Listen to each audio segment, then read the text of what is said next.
Hello friends, welcome to my channel. तर कशा आहात तुम्ही सर्वजण? तर चला, आज आपण पाहणार आहोत मटर पनीर ही रेसिपी. तर बघा, त्याला लागणारे ते साहित्य.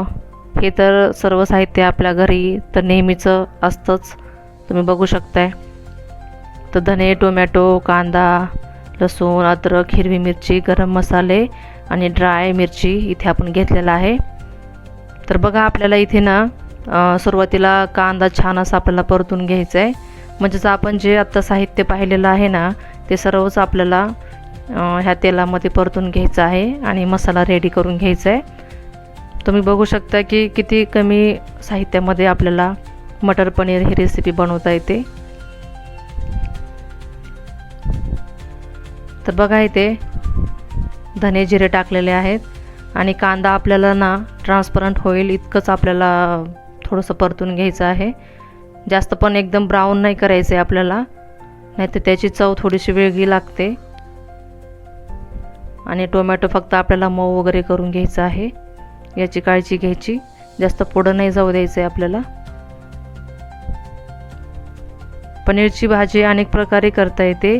या अगोदर पण आपण 2 रेसिपी पाहिलेल्या आहेत पनीरच्या. जर तुम्ही पाहिले नसतील तर तुम्ही पाहून घेऊ शकता.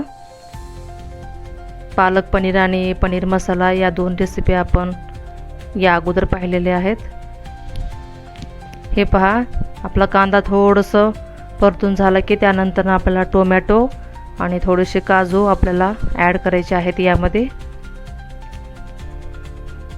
छान असं आपल्याला परतून घ्यायचे. टोमॅटो फक्त मऊ होईपर्यंतच आपल्याला हा मसाला परतून घ्यायचा आहे. बघा, किती कमी साहित्यामध्ये आपण ही रेसिपी बनवणार आहोत. झटपट अशी होणारी ही रेसिपी आहे. तुम्ही पण नक्की एकदा ट्राय करून बघा. आपल्या घरामधल्या साहित्यामध्ये आपण ही रेसिपी पाहणार आहोत. तर बघा, आपला मसाला रेडी झालेला आहे आणि थंड पण झालेला आहे. आपल्याला थंड झाल्यानंतरच मिक्सर करून घ्यायचं आहे. तर तुम्ही बघू शकता किती फाईन अशी पेस्ट आपण तयार करून घेतलेली आहे. हवं तर तुम्ही थोडंसं पाणी पण ॲड केलं तरी चालेल. यामध्ये थोडंसंच वापरायचं आहे, जास्त नाही. आणि बघा, इथे पनीर इथे 200 ग्रॅम घेतलेलं आहे आणि त्याचे असे छोटे छोटे काप केलेले आहेत. तुम्ही तुमच्या आवडीनुसार छोटे मोठे इथे करू शकता काप. 200 ग्रॅम पनीरच्या ह्या हिशोबाने आपण इथे बाकीचं साहित्य वापरलेलं आहे. तर बघा, आपण 30 कढई वापरत आहोत. ज्या कढईमध्ये आपण मसाला रेडी केलेला आहे, तर त्याच कढईमध्ये आपल्याला सुरुवातीला गरम मसाले टाकायचे आणि छान असं आपल्याला गरम मसाले फुलून आले की आपल्याला जी आपण पेस्ट बनवलेली आहे ती पेस्ट आपल्याला यात टाकायची आणि तेल सुटेपर्यंत आपल्याला छान असं परतून घ्यायचं आहे. थोडंसं गॅस मोठा ठेवायचा आहे तुम्हाला इथे, जेणेकरून लवकर तेल सुटेल असं.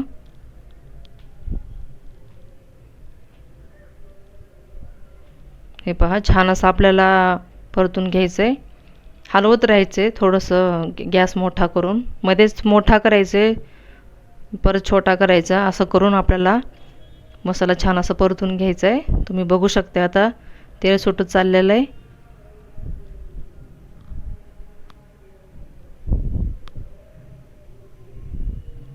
पनीरची भाजी म्हणलं ना, एखादी चपाती आपण एक्स्ट्रा खातो.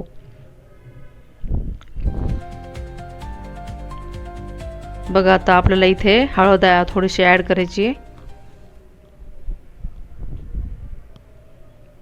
आणि कसे काजू आपल्याला आवर्जून वापरायचे आहेत यामध्ये, कारण काजूमुळे एक वेगळीच टेस्ट ॲड होत असते आणि ग्रेव्हीमध्ये पण थोडंसं थिकनेसपणा वाढत असतो. त्यामुळे काजू तुम्ही आवर्जून टाका. बघा, इथे आपण लाल तिखट पण टाकलेलं आहे थोडंसं. तुम्ही तुमच्या आवडीनुसार कमी जास्त करू शकता इथे.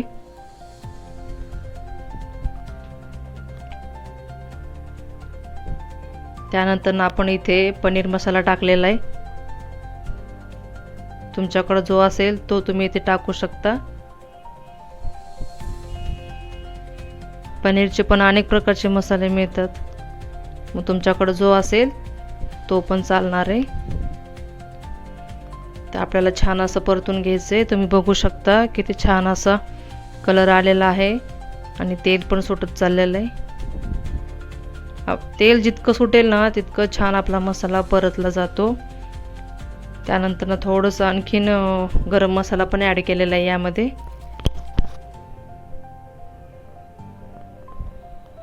छान असं आपल्याला परतून घ्यायचं आहे.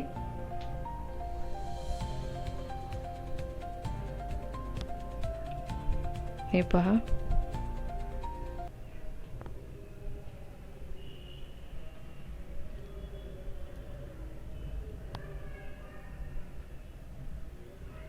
आणि कन्सिस्टन्सी तुम्ही तुमच्या आवडीप्रमाणे इथे ठेवू शकता, कारण आमच्या घरी थोडंसं ग्रेव्ही जास्तच आवडत असते,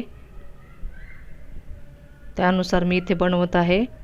तुम्ही तुमच्याप्रमाणे बनवू शकता इथे.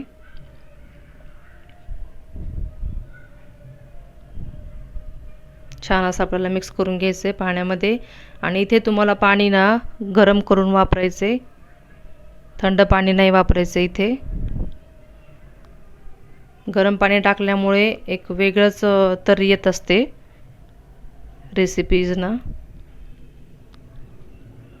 तर चवीनुसार आपल्याला मीठ पण ॲड करायचं आहे. आणि इथे ना मटर मी थोडेसे बाजारामधलेच वापरलेले आहेत. जर तुमचे फ्रोझन मटर असतील तर तुम्ही म्हणजे डायरेक्ट घालू शकता. असं स्टीम करून घ्यायची पण गरज नाही आहे तुम्हाला, म्हणजे लगेच शिजले जातात. पण या वाटाण्यांना थोडंसं वेळ लागतो शिजायला. म्हणजे कोणी वाटाणे म्हणतं तर कोणी मटर म्हणतं,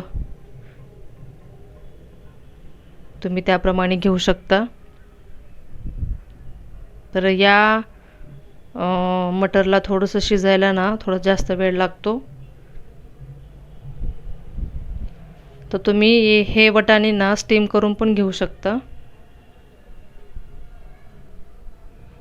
तर आपल्याला थोडा वेळ ना प्लेट झाकून ठेवायचा आहे, जेणेकरून आपले वाटाणे शिजले पण जातील आणि छान अशी तर्री पण येईल. तुम्ही बघू शकता किती छान असं तेल पण सुटलेलं आहे. आणि आता आपल्याला या कंडिशनमध्ये पनीर ॲड करायचं आहे. कन्सिस्टन्सी बघा, घरी आमच्या जशी आवडते त्याप्रमाणे इथे बनवण्यात आलेली आहे. तुम्ही इथे ॲडजस्ट करू शकता तुम्हाला जशी आवडते तशी. खूप अप्रतिम अशी चव लागते. तुम्ही एकदा नक्की अशा प्रकारे करून बघा. एकदा कराल आणि नेहमी नेहमी खावंसं वाटणार आहे तुम्हाला. मी आवर्जून सांगेन, एकदा नक्की ट्राय करून बघा. आणि बघा पनीर पण आपलं किती सॉफ्ट असं बनलेलं आहे. आणि आपल्याला पनीर ॲड केल्या ना लगेच गॅस ऑफ करायचा आहे 1-10 मिनिटांनी. त्याच्यावरती नाही जाऊ द्यायचं आहे आपल्याला, नाहीतर मग पनीर सॉफ्ट नाही राहणार मग.